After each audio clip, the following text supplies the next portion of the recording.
नमस्कार दोस्तों, crescent education classes में आप सभी का स्वागत है। Very good evening to all of you. दोस्तों आज की वीडियो थोड़ा स्पेशल होने वाली है क्योंकि आज हम दोस्तों आपके कमेंट्स पढ़ने वाले हैं और आपके कमेंट्स के आंसर करने वाले हैं। एक एक करके आपके नाम के सहित आपका कमेंट्स पढ़ेंगे और उनके आंसर देंगे।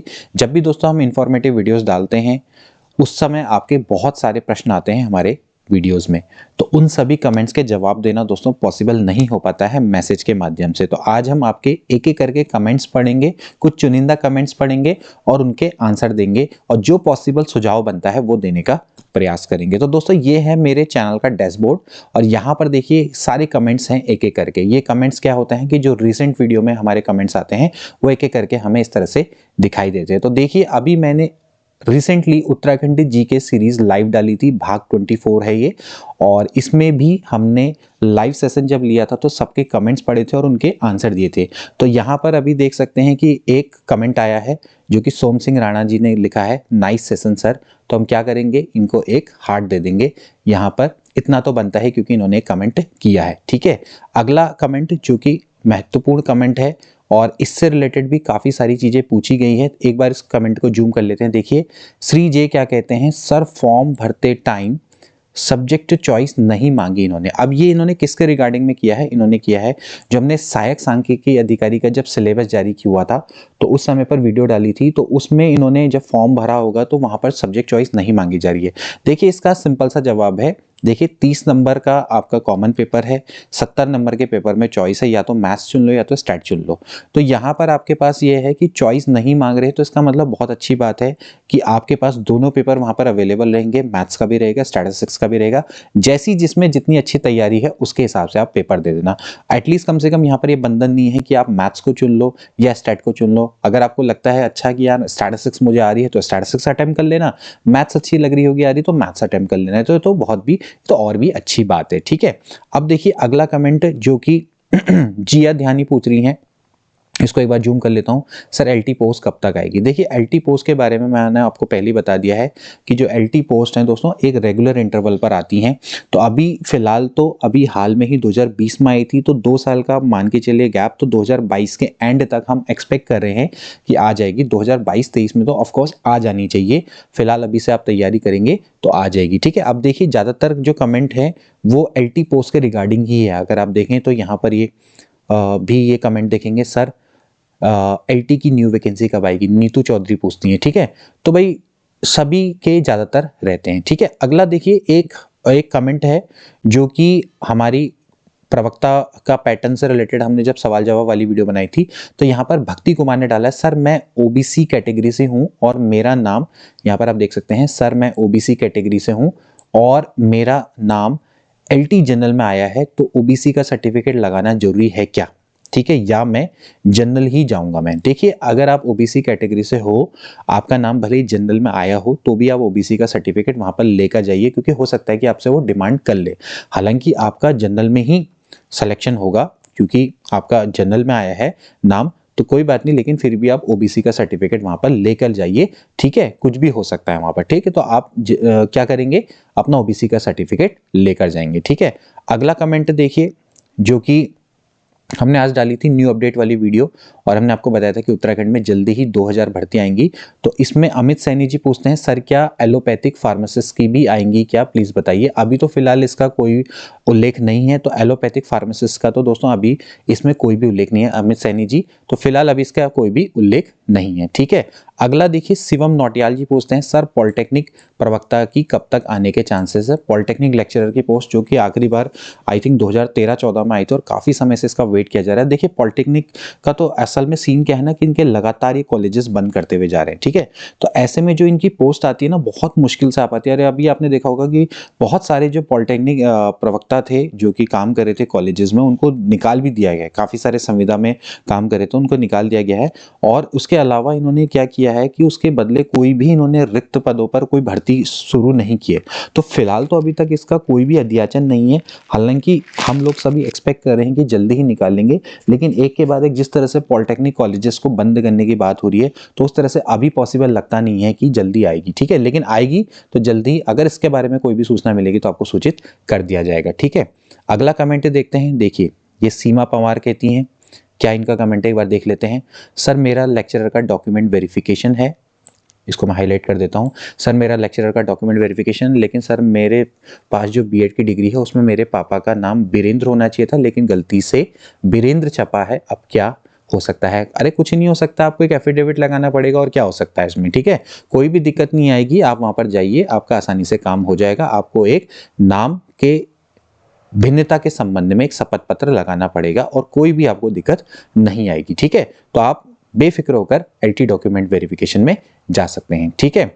चलिए अब बी आर आर्या क्या कहते हैं, सर यूके टीचिंग जॉब में कब तक आने का चांस है, प्लीज बताइए। वही मैंने पहले ही बता दिया, जो चांस रहेगा वो 2022 के एंड में ही रहेगा, फिलहाल अभी तक तो कुछ भी नहीं होता, ठीक है। अच्छा, एक अच्छा प्रश्न है, देखिए प्रीति वशिष्ठ क्या क्या पूछती हैं कि सर क्या उत्तराखंड की टीचिंग जॉब के लिए 10th एंड 12th की पढ़ाई उत्तराखंड से होना जरूरी है? प्लीज एक वीडियो बनाकर इस पॉइंट को क्लियर कर दीजिए। इसके लिए वीडियो बनाने की आवश्यकता नहीं है, बिल्कुल देखिए उत्तराखंड में अगर आपको टीचिंग की जॉब चाहिए तो 10th और 12th की पढ़ाई उत्तराखंड से होना जरूरी है, या फिर आपका डोमिसाइल उत्तराखंड से होना जरूरी है, ठीक है। यानी कि आप उत्तराखंड के मूल निवासी, स्थायी निवासी हो, या फिर आपने 10th और 12th यहां से किया हुआ होना चाहिए, ठीक है। चलिए आगे के प्रश्नों, आगे के कमेंटों को देखते हैं।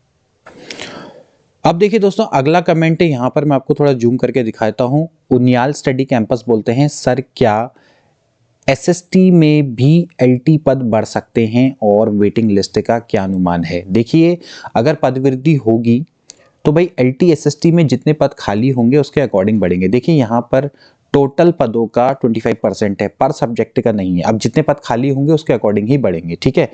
एलटी एसएसटी में होता है क्या है ना, जनरली चांसेस बहुत कम रहते हैं पद बढ़ने के। इसका कारण सबसे ज्यादा क्या है कि जो प्राइमरी टीचर होते हैं ना, उनका प्रमोशन एलटी एसएसटी में हो जाता है, एलटी सामान्य में। अब उनको एलटी आप एलटी आप अन्य सब्जेक्ट का तो बना सकते नहीं, प्राइमरी टीचर है तो आप उसको ऐसा नहीं कि एलटी मैथ्स बना देंगे, एलटी साइंस बना देंगे, ठीक है। तो प्राइमरी टीचर को जनरली एलटी सामान्य में ही डाला जाता है, तो इस कारण से एलटी एसएसटी की पोस्ट बहुत कम आती है, ठीक।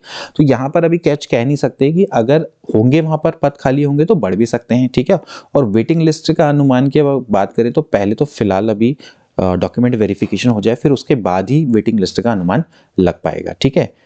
इसके बाद देखिए रविंद्र उनियाल जी क्या कहते हैं, सर लेक्चरर में प्री के हिसाब से कट ऑफ बनेगी या मेंस के हिसाब से? देखिए लेक्चरर में प्री के हिसाब से कट ऑफ नहीं बनती। प्रीलिम्स तो दोस्तों क्या था, प्रीलिम्स तो दोस्तों एक क्वालिफाइंग टेस्ट है, आपने क्वालिफाई कर दिया, उसके मार्क्स आपके जुड़ते नहीं है। लेक्चरर में आपकी मेंस के अकॉर्डिंग क्या होती है, कट ऑफ बनती है, ठीक है। तो जो मेंस होता है उसी के अकॉर्डिंग आपके कट ऑफ बनती है, ठीक है। चलिए अगला बताइए। कपिल सैनी जी कहते हैं, सर प्लीज बताइए एलटी हिंदी में आगे क्या होगा? ये इन्होंने प्रश्न पूछा था, जो मैंने आपको बताया था कि अभी फिलहाल जो एलटी हिंदी है यहाँ पर अभी थोड़ा कोर्ट से स्टे लगा हुआ है, ठीक है। आपको मैं बता दूं, रिट पिटीशन है SS 90/2022, ठीक है। एसएस का मैटर है, सर्विस का मैटर है, और अनित दत्त जोशी के द्वारा ये रिट लगाई गई है। फिलहाल के लिए स्टे किया गया है, जैसे कि जो इससे पहले ओम प्रकाश गौड़ के द्वारा रिट डाली गई है 1122 करके, 1121 ऐसा आई थिंक, तो वो डाली गई है 2022, तो उसी के ऑर्डर के अधीन इसमें भी अभी स्टे लगाया गया है। तो ऐसा कुछ नहीं होगा, डोंट वरी, इसके लिए आपको टेंशन लेने की बात नहीं है। बस आईओ को क्या करना है, काउंटर एफिडेविट लगाना पड़ेगा अभी उस, क्योंकि वो भी रिस्पोंडेड है तो उसको जवाब देना पड़ेगा। वो काउंटर एफिडेविट लेकर आएंगे और फिर उसके बाद क्या होगा, डिसीजन होगा, जल्दी से ही आपका डॉक्यूमेंट वेरिफिकेशन भी एलटी हिंदी वालों का भी हो जाएगा। ऐसे बहुत रेयर केसेस होते हैं, इस तरह से रिजल्ट इतने जल्दी चेंज नहीं होते हैं, ठीक है। अगला देखिए, श्रीमती सीमा क्या कहती हैं, सर मैंने एम्प्लॉयमेंट में नेम नहीं लिखाया है, क्या मैं यूके ट्रिपल का फॉर्म भर सकते हैं? और मेरा स्थायी निवास उत्तराखंड का है, प्लीज के बिल्कुल भर सकते हैं। एम्प्लॉयमेंट में नाम नहीं भी लिखवाया तो भी कोई बात नहीं, अब एम्प्लॉयमेंट तो उतना आवश्यक है भी नहीं, तो भी आप यूके ट्रिपल का फॉर्म भर सकते हैं, ठीक है। चलिए आगे अगला कमेंट देखते हैं। संजय जोशी जी क्या कहते हैं, संजय जोशी जी कह रहे हैं भैया कि सर डॉक्यूमेंट में नेम में दिक्कत तो है, सर डॉक्यूमेंट में नेम में दिक्कत है और एक ही एफिडेविट में हो जाएगा या अलग अलग बनाना पड़ेगा? देखिए एक ही एफिडेविट में हो जाएगा, अगर जहां एफिडेविट बनते हैं वहां पता कर लेना कि एक ही एफिडेविट की आवश्यकता है या एक से ज्यादा लगाने की आवश्यकता पड़ेगी, ठीक है। जहां आप कोर्ट में जाएंगे या जहां भी आप एफिडेविट बनाने जाएंगे, जनरली कोर्ट में ही बनता है, ठीक है। तो वहां आप चले जाना, एक बार कचहरी वेचेरी में चले जाना, तो वहां आपका क्या हो जाएगा, जितने भी आपके एफिडेविट बनाने वाले वो आपका बना देंगे, उसमें वो आपको बेटर सजेशन दे सकते हैं, ठीक है।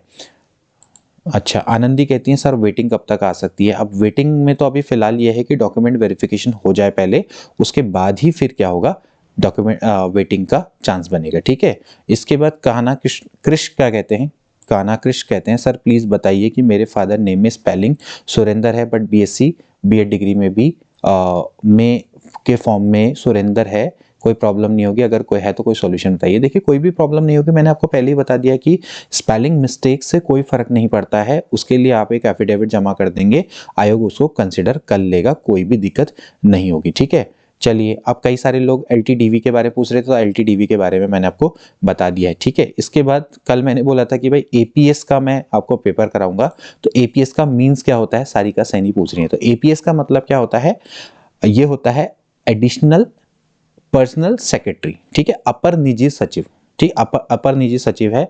कल मैंने दोस्तों एक बेहतरीन आपको पेपर करवाया था एपीएस का, और अनफॉर्चुनेटली मतलब बड़े दुख की बात है कि इतना बढ़िया आपको पेपर सॉल्व करवाया गया, लेकिन उसको लोगों ने देखा नहीं। मेरे को समझ में नहीं आता है कि आप लोग देखना क्या चाहते हैं। इतना बढ़िया तरीके से, बेहतरीन तरीके से दोस्तों पेपर सॉल्व करवाया गया है, आप उसको जरूर देखें, आपको बहुत ज़्यादा बेनिफिट मिलेगा। 100 हमने क्वेश्चन करवाए हैं, लेकिन 100 क्वेश्चन के संग आपको एक्स्ट्रा फैक्ट्स भी बताए हैं। तो ऐसे वीडियोस को जब कभी अप्रिशिएट नहीं किया जाता है, तो कहीं ना कहीं अंदर से हमें दुख लगता है, कि हमें लगता है कि यार क्या है, मतलब आपको क्या देखना पसंद है, मतलब आपको ये मतलब ज़्यादातर मेरे को लगता है कि इन्फॉर्मेटिव वीडियो ही ज़्यादा पसंद है। देखिए नॉलेजेबल वीडियो भी होनी चाहिए, ठीक है, उसको भी देखना चाहिए, नॉलेज को इन्हेंस करें, ठीक है, तो वो चीज़ आप जरूर कर लीजिएगा, ठीक है। अगला देखिए प्रश्न पूछते हैं कि एलटी डॉक्यूमेंट वेरिफिकेशन चेकलिस्ट वाला फॉर्म कैसे बनना है, वीडियो बनाइए। अरे इसमें क्या वीडियो बनानी, लेकिन चलो कोई बात नहीं, कोशिश करेंगे कि बना देंगे, ठीक है। तो एलटी डॉक्यूमेंट वेरिफिकेशन चेकलिस्ट वाला फॉर्म कैसे बनना है, कुछ नहीं है, उसमें एक चेकलिस्ट है, उसके अकॉर्डिंग भरते हुए चले जाओ, कोई दिक्कत नहीं है। चेकलिस्ट वाले फॉर्म में आपको भरना कुछ नहीं है, उसमें टिक मारना होता है, ठीक है। चलिए मैं उसको बता दूंगा, ठीक है, कभी मतलब मैं चेकलिस्ट वाला दिखा दूंगा कैसे कैसे करना है, ठीक है। अच्छा, नीलम भट्ट का अच्छा प्रश्न है, देखिए ये क्या पूछती हैं, सर केवल डीवी करवाने से ही सीट खराब हो जाती है या ज्वाइन करके छोड़ने पर? देखिए इसका बिल्कुल मैं आपको ऑनेस्ट आंसर दूंगा कि डीवी करवाने से सीट खराब हो जाती है, ठीक है। ज्वाइन करके छोड़ो ना छोड़ो, अगर आपने डॉक्यूमेंट वेरिफिकेशन करवा दिया तो उसके बाद दोस्तों सीट खराब हो जाती है, क्योंकि सीट डीवी जब आपका करवा देता है तो फिर आपका नाम अंतिम सूची में आ जाता है, और फिर उसके बाद यूके ट्रिपल एस सी आपके नाम की सूची सचिवालय शासन को भेज देता है, ठीक है, और फिर उसके बाद आपका वहां से विभाग से ज्वाइनिंग लेटर आ जाता है। तो जहां से इतनी प्रोसेस हो गई, तो अब फिर क्या होता है कि यूके ट्रिपल एस सी का काम खत्म हो जाता है। तो यूके ट्रिपल एस सी का काम क्या है, अगर सीट उसके पास होल्ड में है, कोई डीवी कराने नहीं आया, तो वो क्या करेगा, अगले कैंडिडेट्स को कंसीडर करेगा, ठीक है। तो जहां तक उसने फाइनल लिस्ट भेज दी, तो यहां पर से यूके ट्रिपल एस सी का काम हो गया खत्म। तो डीवी के बाद ही दोस्तों क्या होती है, जनरली सीट हो जाती है खराब, ठीक है। तो ये एक बहुत बड़ा मतलब इशू रहेगा अभी जो डॉक्यूमेंट वेरिफिकेशन होने वाला है लेक्चरर का और एलटी का, ठीक है। नीलम भट्ट कह रही है सर फिर उन्हीं का ही है सर, प्लीज आप अपने चैनल की तरफ से बता दीजिए कि जिनका एक जगह हो गया वो दूसरी सीट ना खराब करें प्लीज, ताकि और का भी भला हो। बिल्कुल, हम नीलम भट्ट जी, मैं उनसे सभी से निवेदन करूंगा कि अगर जिनका एक जगह पे हो गया है तो वो दूसरी जगह पे डीवी करवाने ना जाएं। लेकिन अभी फिलहाल मुसीबत है, प्रवक्ता में भी 2 गुना बुलाए गए हैं, तो उनके लिए भी मुसीबत है, और एलटी डॉक्यूमेंट वेरिफिकेशन में भी थोड़ा सा मुसीबत ही है। फिलहाल तो अभी एलटी हिंदी वालों का तो आया ही नहीं है, तो थोड़ा सा कहीं ना कहीं खराब रणनीति है आयोग की। चलिए अब ये कुछ और प्रश्न है सर, एलटी की न्यू वैकेंसी, ठीक है, एलटी की न्यू वैकेंसी से रिलेटेड ही आए हैं, ठीक है। आशा क्या कहती हैं, सर अगर सेम यूनिवर्सिटी से पढ़ने पर अगर एनरोलमेंट अलग है तो डॉक्यूमेंट लेक्चरर के वेरिफिकेशन में कोई प्रॉब्लम तो नहीं होगी? वैसे जनरली एनरोलमेंट नंबर एक ही होता है, लेकिन अलग अलग भी है तो भी कोई दिक्कत नहीं है, कोई प्रॉब्लम नहीं होगी, ठीक है। वैसे सेम ही होता है एनरोलमेंट नंबर, ठीक है, लेकिन अगर ऐसा है तो कोई बात नहीं, ठीक है, आप उसको करेक्ट भी करवा सकते हैं। वैसे मेरे हिसाब से कोई भी दिक्कत नहीं आएगी, ठीक है, आप सीधे जा सकते हैं, कोई दिक्कत नहीं आएगी, ठीक है। एनरोलमेंट नंबर वैसे एक ही होता है, मैं आपको सही बताऊं तो, ठीक है। और अगर ऐसा होता है कि कोई दिक्कत आएगी तो उसके रिस्पेक्ट में आप एफिडेविट दे सकते हो, ठीक है, उसमें कोई दिक्कत नहीं आएगी आपको, ठीक है। दीप क्या कहते हैं, सर हिंदी में जिनका चयन हुआ है उनका चयन कंफर्म है ना सर, फेरबदल तो नहीं होगा? देखिए 99.9% नहीं होगा चीज, इतना मैंने बता दिया। अब 1.1% तो फिर भी छोड़ना पड़ेगा, कुछ भी हो सकता है, ठीक है। अब देखिए हुआ क्या है कि इन्होंने जो रिट डाली है, तो रिट में डेफिनेटली यूके ट्रिपल एससी क्या करेगा, काउंटर एफिडेविट डालेगा, वो अपना जवाब देगा, उसका पक्ष वो माना जाएगा और उसके बहुत ही कम चांसेस है कि रिजल्ट में कोई भी चेंजेस आए। ठीक है, क्योंकि आयोग के पास ऑफ कोर्स वो पूरी प्रिपरेशन करे रखता है, क्योंकि उसको पता होता है कि कई लोग कोर्ट जा सकते हैं। ठीक है, जब कई लोग कोर्ट जा सकते हैं, वो पहले से प्रिपेयर होगा, तो वहां पर हारने का सवाल नहीं बैठता है। ठीक है, तो मेरे हिसाब से तो नहीं होगा चेंज। ठीक है, और फिलहाल आप भी ऑप्टिमिस्टिक रहे, मेरे हिसाब से तो नहीं होना चाहिए चेंज। ठीक है, कविता कुलबे कहती हैं सर ये प्रवक्ता के कैंडिडेट्स का रिजल्ट क्यों नहीं दिखा रहे हैं, कम से कम अपने नंबर तो पता चलें। देखिए कविता जी, ऐसा है ना, ये रूल है यूकेपीएससी का, या आप यूपीएससी का भी एग्जाम देते हैं जहां पर चरणों में एग्जाम होते हैं कई सारे, तो वहां पर क्या होता है कि जब तक फाइनल रिजल्ट ना आए, ठीक है, फाइनल रिजल्ट, अब यूके ट्रिपल एससी तो क्या करता है, एक ही एग्जाम कराता है, तो वही फाइनल रिजल्ट होता है, अंतिम चरण परिणाम। ठीक है, लेकिन जहां पर आपका यूके ट्रिपल एससी की बात आती है, तो सॉरी यूकेपीएससी की जहां पर बात आती है, तो वहां पर जब तक फाइनल लिस्ट ना आ जाए तब तक क्या होता है कि अंतिम चयन सूची जारी ना हो जाए, तब तक क्या होता है कि आपका परिणाम मतलब कि जब तक कि अंतिम चयन सूची जारी ना हो तब तक वो परिणाम को घोषित नहीं करते हैं। ये यूकेपीएससी का रूल है। ठीक है, तो ये आप चाहे यूकेपीएससी का कोई भी एग्जाम देंगे, वहां पर ये रूल फॉलो होता है। आप कोई भी एग्जाम देंगे, चाहे लोअर पीसीएस का देंगे, पीसीएस का देंगे, कोई भी अन्य एग्जाम देंगे, वहां पर ये रूल दोस्तों फॉलो होता है। ठीक है, जितेंद्र पवार जी कहते हैं सर साइकोलॉजी वाला प्रश्न तो सभी पाली का था, हम हिंदी वालों के साथ ही अन्याय क्यों हुआ। अरे भाई, आप ही के हिंदी वालों में से ही एक बंदा चला गया। अब कोर्ट क्या करता है, जनरल नहीं देखता ना, कोर्ट क्या देखता है, पर्टिकुलर आदमी कौन किस सब्जेक्ट का लेकर आया। ठीक है, तो भाई इसमें तो जो अनिल दत्त जोशी जो आपके गए हैं वो एलटी हिंदी से गए, तो उनको एलटी हिंदी में डाउट है तो उन्होंने वहीं डाला है। ठीक है, यहाँ पर जनरल नहीं होगा ना, यहाँ पर तो एक बंदा जो कोर्ट में जाएगा उसी की सुनेगा आयोग। ठीक है, पंकज सैनी जी कहते हैं सर जी नमस्कार, सर जी हिंदी का डॉक्यूमेंट वेरिफिकेशन अब कब तक होगा। अब इसके बारे में तो कुछ भी नहीं कह सकते, डॉक्यूमेंट वेरिफिकेशन कब होगा, अब कोर्ट से जब तक चीज आएंगी तब तभी होगा। ठीक है, दीपक चंद्रा जी कह रहे हैं न्यू पोस्ट, ज्यादातर सभी लोग कहते हैं कि ज्यादातर प्रश्न वही हैं, सर कब तक आएंगी हिंदी की डेवी डेट। अब मैंने पहले ही बोल दिया है कि आपको अभी कुछ नहीं कह सकते, जैसे ही कोर्ट का रिजल्ट आएगा, कोर्ट का ऑर्डर आ जाएगा, वैसे टेंशन मत लो, हो जाएगा, जल्दी हो जाएगा। ऐसे केसेस में ऐसा नहीं होता है कि समय नहीं लगता है, ज़्यादातर जल्दी ही ये केस क्या होगा, डिस्पोज हो जाएगा इसमें, और डेफिनेटली यूके ट्रिपल एससी इसमें जीतेगा, मतलब ऐसे कोई दिक्कत नहीं आएगी। ठीक है, चलिए सीमा सिंह जी क्या कहते हैं सर फिजिकल एजुकेशन में एससी वुमन में 10 में सीट खाली है, तो क्या उसमें चांस है वो हमें मिलेगी या खाली रहेगी। अब इसमें तो क्या होगा ना, जो एससी में होगा तो उसमें एससी वाले को ही चांस मिलेगा, अब उसमें आपको मिलेगी, ये आपने अपना वो नहीं बताया ना कि आप किस कास्ट से बिलोंग करते हैं। ठीक, तो अगर आप एससी हैं तो आपको मिल जाएगी अगर वेटिंग आएगी तो। ठीक है, या फिर अगर आप एससी में नहीं है तो फिर वो अगर कोई नीचे वाला होगा उसको मिल जाएगी। ठीक है, तो खाली तो नहीं रहेगी। ठीक है, ठीक, फिजिकल एजुकेशन में ना, तो ये है। अच्छा, ये रिलेटेड किससे है, प्रवक्ता पदवृत्ति से है। ठीक है, देखिए देखिए मैडम ऐसा है सीमा सिंह जी, इसमें अगर हो सकता है कि ये क्वालिफाई ना कर पाए हो, अगर क्वालिफाई नहीं कर पाए होंगे तो फिर तो खाली रह जाएगी। ठीक है, यहाँ पर क्वालिफाइंग का भी गेम है ना भाई, यहाँ पर आपको 35% चाहिए, 35% चाहिए। ठीक है, 35% चाहिए, तो अगर वो नहीं मिले होंगे कैंडिडेट्स तो खाली रह जाएगी। ठीक है, जैसे कि मैथ्स में रही। ठीक, ठीक है, तो ये चीज़ ध्यान में रखना, क्योंकि कई लोग तो क्या हुआ ना, क्वालिफाई ही नहीं हो पाए ना, तो क्वालिफाई हो गई तो भाई जो ऊपर वालों को नहीं मिली तो फिर नीचे वालों को कैसे मिल जाएगी, तो उनके भी नहीं होंगे उतने परसेंट। ठीक है, मानू नहीं कहते सर रिजल्ट भी चेंज होगा जिनका सिलेक्शन हुआ, नहीं देखिए चेंज नहीं होगा, मैंने पहले ही बताया। ठीक है, ठीक है, चलिए इसमें बहुत सारे प्रश्न हैं दोस्तों, आज कोशिश यही रहती है। देखिए हर्षा जोशी क्या कहते हैं सर नमस्कार, मेरे एड्रेस में विलेज नेम में स्पेलिंग में अल्फ़ाबेट मिस हो गया और विलेज में गलती हो गई। कोई दिक्कत नहीं है, देखिए बार बार मैं आपको यही बता रहा हूँ, कोई प्रॉब्लम नहीं होगी आपको, डीवी में कोई भी दिक्कत नहीं आने वाली है। ठीक है, चलिए कुछ और कमेंट्स देख लेते हैं, नीचे नीचे पर जाते हैं जो कुछ इंपॉर्टेंट कमेंट्स है। ठीक है, हाँ ये इन्होंने भी बहुत बार कमेंट किया है, चलिए आगे देखते हुए चले जाते हैं। देखिए कितने सारे कमेंट्स आपके आते हैं। ठीक है,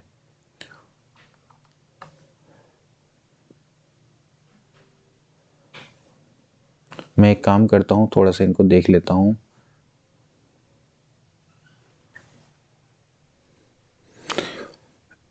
कृति रावत कहती हैं सर जिसने रिजल्ट पर प्रत्यावेदन डाला हो उस पर तो आयोग की तरफ से कोई भी प्रतिक्रिया नहीं आई, बताने का कष्ट करे सर प्लीज। अब देखिए प्रत्यावेदन डाला है वो मैंने पहले बताया था कि आयोग ने एक उस समय पर एक समाज जारी किया था जिसमें उन्होंने साफ बता दिया था कि अगर आपको रिजल्ट से कोई प्रॉब्लम है तो आप डाल सकते हैं, लेकिन प्रश्नों पर आप दोबारा से प्रत्यावेदन नहीं डालेंगे। ठीक है, तो भाई जिसने रिजल्ट पर प्रत्यावेदन डाला हो उस पर आयोग की तरफ से कोई भी, देखिए यहाँ पर रिजल्ट पर प्रत्यावेदन डाला है, क्या डाला है, कैसे डाला है, उस पर प्रतिक्रिया आएगी ना, मतलब कि उस पर प्रतिक्रिया करनी होगी तो आयोग के द्वारा प्रतिक्रिया कर दी जाएगी, लेकिन मेरे हिसाब से वो प्रत्यावेदन आपका एक्सेप्ट नहीं हुआ होगा। ठीक है, अगर कोई वैलिड चीज होती तो तभी एक्सेप्ट होता। अब आपने प्रत्यावेदन किस तरह से डाला है ये भी तो पता लगाना पड़ेगा ना, क्या आपका नाम ऐसा है कि आपका मेरिट ज्यादा थी या आपके मार्क्स ज्यादा थे लेकिन आपका नाम नहीं है सूची में, तो ऐसा वाला प्रत्यावेदन है, या फिर कहीं आपने क्वेश्चंस को लेकर प्रत्यावेदन डाला है। अगर क्वेश्चन को लेकर डाला है तो भाई क्वेश्चन में तो कुछ भी नहीं हो सकता, आयोग ने साफ साफ सवाल में कह दिया था, और उसी के लिए एक बंदा कोर्ट भी चला गया एलटी हिंदी में। ठीक है, तो ये चीज में तो आप क्लियर हो जाएगी, पहले थोड़ा सा प्रश्न अपना क्लियर कर लीजिए। तो ये है, ठीक है। निर्मला अधिकारी कहते हैं सर एलटी में 25% पद वृद्धि की क्या संभावना है। देखिए 25% पद वृद्धि की संभावना होगी, अगर आगे तो बता देंगे, अभी तो फिलहाल मुझे तो कुछ भी यहाँ पर 25% पद वृद्धि का कोई भी चक्कर नजर नहीं आता है। होनी होगी तो आगे हो जाएगी, हाँ लेक्चरर में क्योंकि पहले हुई है तो होगी, लेकिन वो होगी कम से कम 2 साल बाद। ठीक है, तो 2 साल तक अगर रुके रह सकते हो, या फिर अगर एलटी में भी अगर होगी तो वही होगा, इसमें भी अगर 25% पद वृद्धि होगी तो ऐसे तुरंत नहीं हो जाएगी। ठीक है, तो एकदम से मैं भी कोई ऐसी झूठी होप नहीं देना चाहूंगा। मेरे हिसाब से तो क्या है कि आप आगे की तैयारी करो, 25% पद वृद्धि होगी तो होनी होगी, हो जाएगी, बार बार उसके बारे में सोच के क्या करना। ठीक है, इससे बढ़िया आप आगे वाले एग्जाम की तैयारी करते रहो, अगर होनी होगी हो जाएगा, आपका नंबर आ जाएगा, क्या टेंशन लेनी उसकी। ठीक है, देखिए आरजू क्या कहते हैं सर बीएड 2020 वालों की ओरिजिनल डिग्री नहीं आई, क्या प्रोविजनल से काम चल जाएगा। बिल्कुल चल जाएगा, कोई दिक्कत नहीं आएगी, आप प्रोविजनल डिग्री ले जाइए, कोई दिक्कत नहीं होगी। ठीक है, बिलाल अंसारी जी कहते हैं रिस्पेक्टेड सर जिनका लेक्चर और एलटी दोनों में हुआ है वे लोग एलटी में भी डॉक्यूमेंट वेरिफिकेशन कराएंगे, लेकिन अगर उनका ज्वाइनिंग लेटर से पहले लेक्चर का रिजल्ट आता है तो वो ज्वाइन नहीं करते, तो क्या उस सीट पर वेटिंग आएगी। सर प्लीज बताइए, आपकी वीडियो से बहुत नॉलेज मिलती है। सर बहुत बहुत धन्यवाद नॉलेज इंक्रीज करने के लिए। देखिए बिलाल अंसारी जी, होगा क्या कि जो एलटी और लेक्चरर दोनों में डॉक्यूमेंट वेरिफिकेशन में करवाएंगे तो उसमें क्या होगा कि सीट बर्बाद जाएगी। ठीक है, उनकी सीट पर वेटिंग नहीं आने वाली, चाहे वो दोनों में करवा दे, क्योंकि दोनों में करवा दी तो फिर तो क्या हो गया, वो डॉक्यूमेंट वेरिफिकेशन में चले गए, और फिर वहां पर क्या है कि ज्वाइनिंग लेटर चाहे कोई भी आए, चाहे एक में आए, दोनों में ही आएगी, क्योंकि दोनों में चले गए ना, तो ज्वाइनिंग लेटर वहां से भी आएगा, वहां से भी आएगा, उनकी चॉइस रहेगी कि वो कहाँ पर ज्वाइन करेंगे। ठीक है, चलिए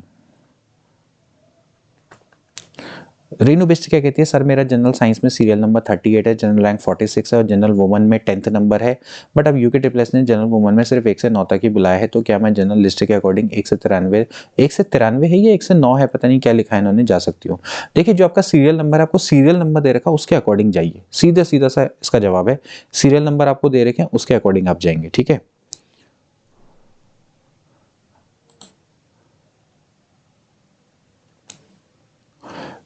ये क्या कहते हैं रवि पांडे जी, सर ओबीसी और ईडब्ल्यूएस के ऐसे कैंडिडेट जिनका सिलेक्शन अपनी कैटेगरी में हो चुका है, अगर 25% पद वृद्धि होती है तो क्या वेटिंग आती है, और क्या इनका नाम फिर जनरल लिस्ट में भी आएगा कि नहीं। नहीं आएगा, क्यों आएगा, देखिए एक बार जब लिस्ट जा चुकी है तो बार बार उसकी कैटेगरी रिवाइज नहीं होगी, और खासकर जब 2 साल के बाद वो बार बार उसकी रिवाइज थोड़ी होंगी, तब तक तो उसको 1.5 साल जॉब करते हुए हो चुके होंगे, तो भाई उसकी बार बार कैटेगरी अब थोड़ी रिवाइज होगी। अब जो आगे के बंदे हैं उनका बिल्कुल उसके कैटेगरी के अकॉर्डिंग जो भी नियम होंगे उसके अकॉर्डिंग में सिलेक्शन होगा। ठीक है,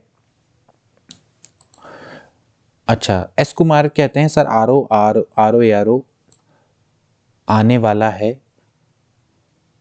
एग्जाम कब तक होगा, क्योंकि यूकेपीएससी पहले ही अपना कैलेंडर दिसंबर तक जारी कर चुका है, ऐसे में क्या इस वर्ष हो सकता है, प्लीज गिव आंसर। देखिए बहुत अच्छा प्रश्न है। आरओ जैसे कि हमने पहले ही बोला है कि अभी उसकी विज्ञप्ति जल्दी ही आ जाएगी। ठीक है, हम फैब मैक्स एक्सपेक्ट कर रहे हैं क्योंकि फैब में ही बोला गया है। ठीक है, कब से वहां पर आके विज्ञप्ति पड़ी हुई है, लेकिन फिलहाल अभी रिलीज नहीं कर पा रहा है, एडवर्टीजमेंट अभी यूकेपीएससी रिलीज नहीं कर पा रहा।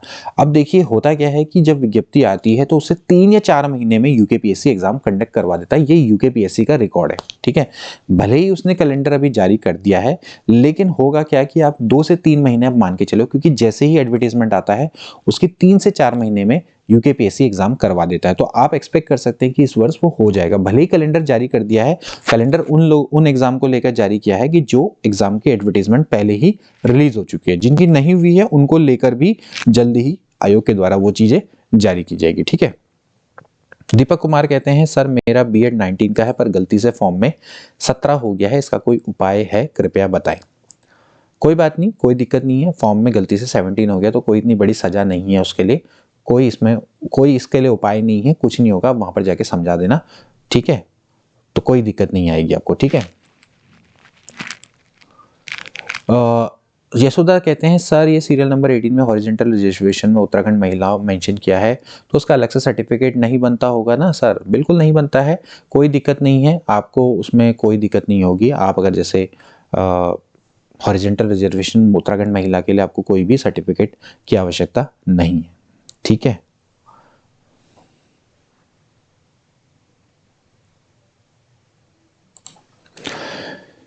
राकेश कुटियाल क्या पूछते हैं सर क्या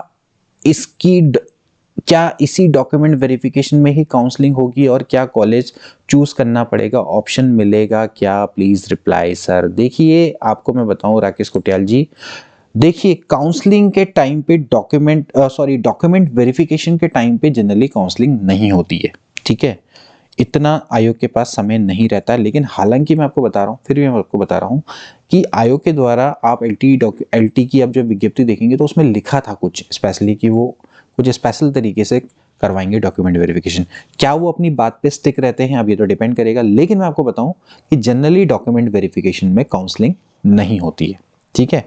क्योंकि जो डॉक्यूमेंट वेरिफिकेशन है उसके बाद क्या होता है, फाइनल सिलेक्शन की जब लिस्ट जारी होती है उसके बाद ही आपको काउंसलिंग का मौका मिलता है। और हालांकि मैं आपको बताऊं जो काउंसलिंग की प्रक्रिया वो पूरी तरह से बंद है फिलहाल।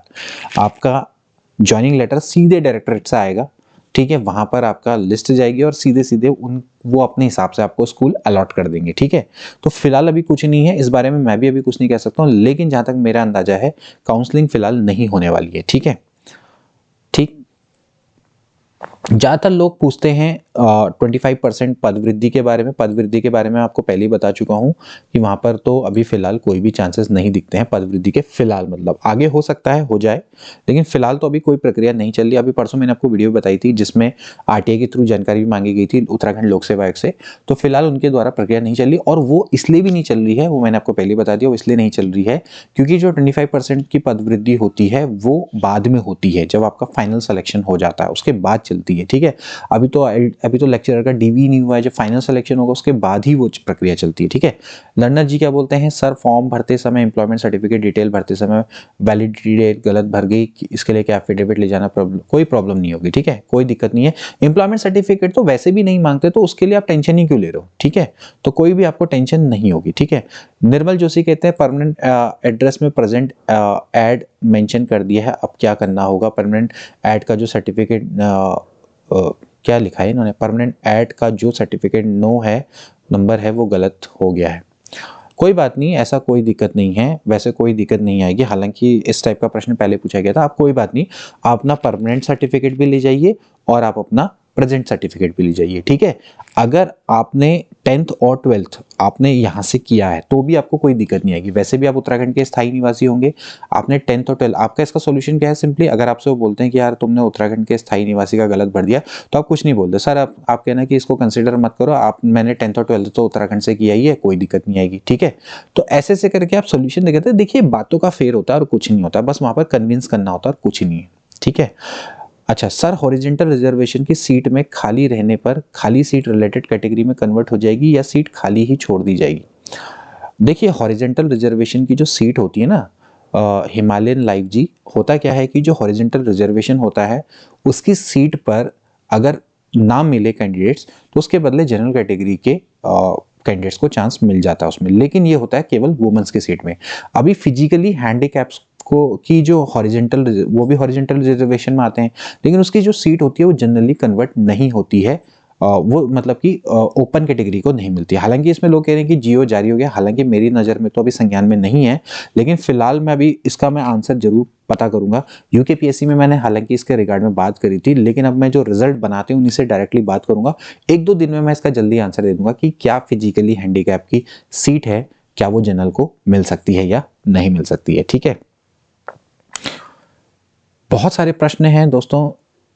सर अगर सविता चौहान कहती सर अगर किसी का एलटी और लेक्चर दोनों में हुआ और उसने एलटी में काउंसलिंग करवा दी तो क्या उस सीट पर वेटिंग आएगी? नहीं आएगी। ठीक है, ओके, बहुत सारे प्रश्न हैं। योगेश बड़ोनी कहते हैं सर मूल निवास चल जाएगा ना, प्लीज बताइए। बिल्कुल चलेगा। ठीक है, ये ना कौन कह रही है? कुमारी दीक्षा क्यों इनको ना कह रही है? देखिए मूल निवास चल जाएगा। वहां पर आप देखिए ना, जो आपकी चेकलिस्ट है वहां पर मूल निवास और स्थायी निवास दोनों लिखा हुआ है, तो मूल निवास वाला भी आपका चल जाएगा, कोई भी दिक्कत नहीं है। पूर्णिमा रावत कहती है सर आपके टेलीग्राम लिंक से कैसे जुड़ सकते हैं? प्लीज सर हमें भी जोड़ दीजिए।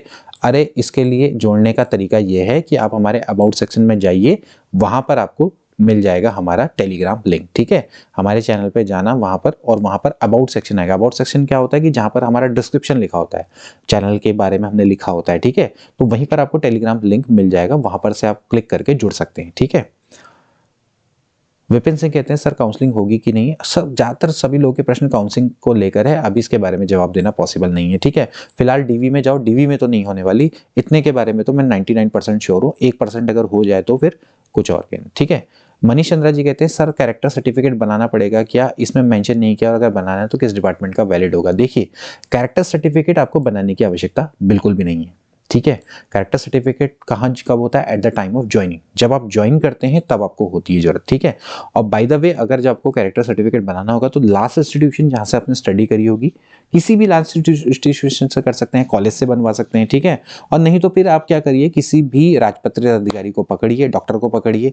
ठीक है, उससे भी अपना कैरेक्टर सर्टिफिकेट बनवा सकते हैं, कोई भी दिक्कत नहीं आएगी। ठीक है, 6 महीने से ज्यादा पुराना लेकिन वो नहीं होना चाहिए। ठीक है, अभी दोस्तों बहुत सारे प्रश्न हैं, सभी के आंसर नहीं है, वीडियो भी थोड़ा लंबी हो गई है, तो आज की वीडियो में दोस्तों हम एक काम करते हैं, इतना ही जवाब देते हैं।